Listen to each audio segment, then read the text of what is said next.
khususnya untuk orang yang rajin melaksanakan puasa selain dari puasa bulan suci Ramadan, khususnya puasa Syawal, Senin, Kamis, dan puasa Daud, serta tadi puasa putih atau puasa Idul Fitri. Dari bulan ini, bulan yang mulia, apabila melaksanakan puasa ini, maka tentu pahalanya akan sampai kepada kita, insya Allah besar. Kemudian ada lagi yang bagaimana yang tidak sempat puasa karena sakit atau ada faktor, yaitu kembali pada Allah Subhanahu wa Ta'ala. Tetapi ingat, Allah Subhanahu wa Ta'ala, kita sering mendengar hadis ini atau penyampaian ini dari para mubalik ulama dan ustaz kita, dai dan daiyah, bahwasanya ya, apabila kita memberi makan pada saat berbuka puasa, ini hadis Rasulullah, kepada orang yang melaksanakan puasa, kita akan mendapatkan pahalanya sama dengan pahala orang berpuasa tersebut tanpa mengurangi pahala orang puasa itu. Nah, ini bisa kita amalkan apabila kita mungkin memiliki kesibukan. Ia beri makan orang yang berpuasa, khususnya di bulan Syawal. Apabila tidak mampu, karena pahalanya sama dengan orang yang melaksanakan puasa tersebut. Dan Allah tidak katakan, ya Rasulullah tidak katakan bahwa buka puasa yang diberikan ini harus bagaimana. Ya sesuai dengan kemampuan kita, tapi tentu yang terbaik juga.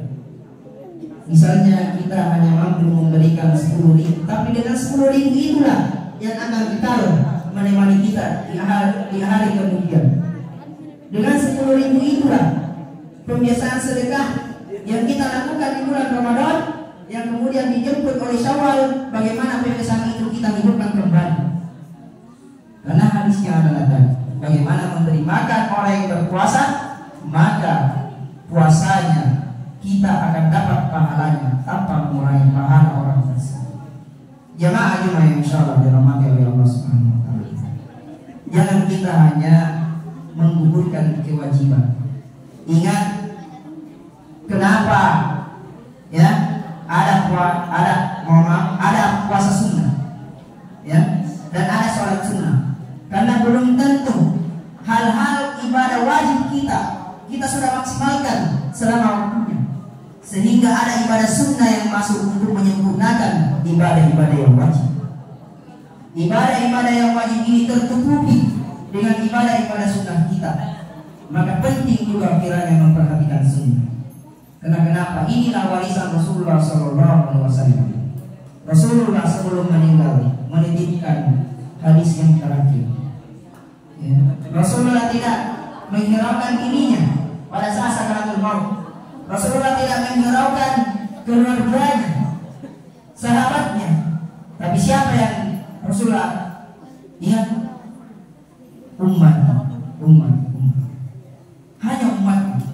Seandainya Rasulullah mau egois, Rasulullah ini sudah dapat jaminan masuk surga. Tapi beliau adalah manusia mulia, manusia yang sangat mulia hatinya, sehingga dia mengatakan bagaimana kondisi umatmu pada saat aku meninggal dunia.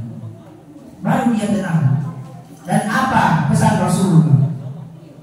Ya, pada saat Rasulullah sebelum meninggalkan dunia ini berkata apa? Kutitipkan 2 pusaka bagi. Apa pusaka itu? Bukan keris, tapi yang selalu kita baca selama ini, yaitu Al-Quran, Kitabullah, dan kemudian hadis Rasulullah SAW.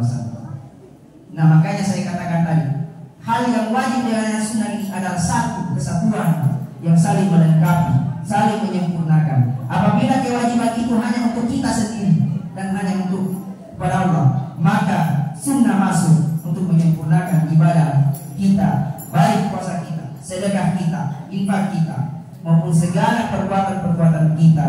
Itu akan ditutupi oleh segala sunnah-sunnah yang kita lakukan.